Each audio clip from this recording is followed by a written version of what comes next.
Welcome to my How Healthy Are You monthly educational podcast. My name is Dr. Thomas Brewer. I'm a PhD chemist and nutritional blood microscopist. Today we have podcast number 136, and it is March 6, 2023. This podcast is going to be a follow-up to what I talked about in the newsletter today, and it's on chronic pain. So in that article, I mentioned that if a person has 3 months of pain in 5 spots of their body, it decreases their longevity or life expectancy by about 8 years. And you lose about 1 year with just one pain spot or one area where you're in pain for 3 months. And I'm sure a lot of us have way more than that, or we've been dealing with pain for way more than 3 months. And it not only lowers our longevity, but it decreases our brain's ability to think. So the main causes of chronic pain for most people is some form of arthritis, some form of cancer, and even just simple back pain. Those are the main causes. But in any case, if you have pain for about 3 months or so, you'll notice a decline in your brain function. Now, the solution for any decline in brain function is to exercise. And that's why people exercise when they get older. You see a lot of people doing that in retirement communities. Also, older athletes often will not exercise because they only want to be the best. They used to be the best when they were younger, in their 20s and 30s, so they don't want to exercise anymore. And it's a problem because exercise is just the best way to improve brain function. That doesn't even include the benefit to the heart and to the joints and the flexibility, but just for brain function. So getting into the podcast, the underlying cause of all pain is some form of inflammation. And the solution to inflammation is antioxidants. Now, we learned a lot about antioxidants during the cerveza sickness. So we all learned about vitamin C and vitamin E and zinc and selenium in order to combat a certain virus. And the vitamin C, they're all good for supplements. No matter what brand you buy, no matter what type, they're all good. I can't say the same for other vitamins, enzymes, probiotics. You get what you pay for, and you really need to find products that don't have fillers and binders. But for vitamin C, it doesn't matter too much. But you can get vitamin C just from eating citrus.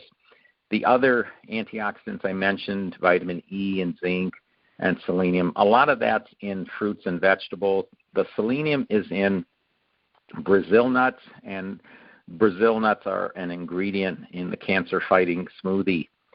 Glutathione is really one of the best antioxidants out there, and you can just get that by eating asparagus. Asparagus is a superfood. Remember, you always want to eat your asparagus cooked. So we can get lots of good antioxidants from food. If we're not, we can always supplement. But antioxidants are really the key for getting rid of inflammation, and inflammation is really the cause of pain. Now, this is how it works. Antioxidants inhibit excess oxidation. The key word here is excess. And when there is excess oxidation, free radicals are formed, and then the result is pain and inflammation. So it's just a cycle. And it's as simple as that with respect to pain. In general, when we eat meat or animal flesh products, it's going to give us oxidation and inflammation, and eventually it leads to pain. In fact, meat is a trigger food for those of you that have arthritis. So in general, meat's pretty bad if you have arthritis or cancer. It's very difficult to give up all meat, but keep that in mind. Meat isn't your friend if you have arthritis or cancer. On the supplement side, I only want to say this briefly. The best antioxidant blend supplement, if you can't get enough antioxidants from food, is the Metabolic Complete. And if you want to regenerate damaged tissue, especially from arthritis, it would be the Aloe Ace Max. The Aloe Ace Max is also good for cancer because you need to regenerate damaged cells. Okay, now getting on with painkillers. Painkillers is what most people take when they have pain, and painkillers may absolutely be necessary until you eliminate the cause of the inflammation. So it's up to you to eliminate the inflammation in your body naturally by consuming antioxidants. And all painkillers are toxic to your liver, just like anything that isn't a perfect food. They're all toxic to your liver. Painkillers are not food, so therefore they're toxic to your liver. You don't have a recommended daily allowance of painkillers or really any pharmaceutical product. All of them are toxic to the liver, but they all serve a purpose while you're fixing the underlying cause or the need to take them, and then you won't need to take them. So for arthritis, one of the main causes for chronic pain, you want to identify and eliminate your trigger foods. That's the first thing you'd want to do. Most people with arthritis, trigger foods are going to be orange juice and other acidic beverages and ice cream, and like I had mentioned before, animal flesh. For cancer, I have a cancer-fighting smoothie. It's free. Just ask me, and I can email it to you. I've also included it in some of the previous newsletters. And when you see the cancer-fighting smoothie, you'll also know what ingredients you're going to want to consume, because once you see the ingredient list, you know the foods you need to eat. Something that isn't in the cancer-fighting smoothie that is very anti-cancer is that cooked asparagus that's really high in glutathione. Now, for back pain, one of the best things we can do for back pain, and normally that pain is in the lower back and it'll extend to the hips. All you need to do is sit with one leg crossed over the other knee and lean forward slightly. Now, maybe you can't even bring your leg over your knee. Perhaps you can, but that is the best move for back pain. It is a stretch. You can do this when you get dressed and undressed. Usually we sit down perhaps to put on our socks. It's a perfect time to do that. I recommend you do it twice a day, whether you're injured or not, because that's how you're not going to get injured and not have back pain. It's one of the best things you can do, and of course, it's free.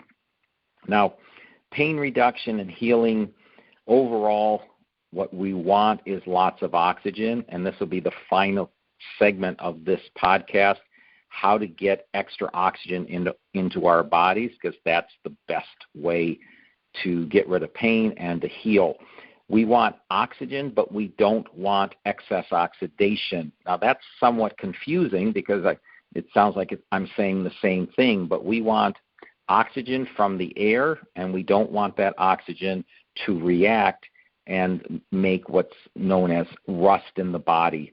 So we don't want excess oxidation. Now, oxygen is free. It's free from the air. All you need to do is learn some simple breathing techniques. The healing is free. There's really no need for drugs, and these breathing techniques are going to be as good or better than the drugs. So one quick, easy thing to do, it doesn't take long at all. You inhale through your nose. You take a nice deep breath.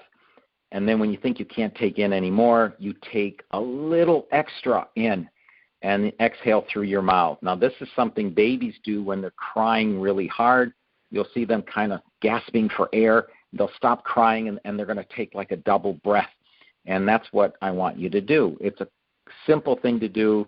It's really great when you need just a little extra oxygen. Maybe you feel tired. Maybe you have some pain.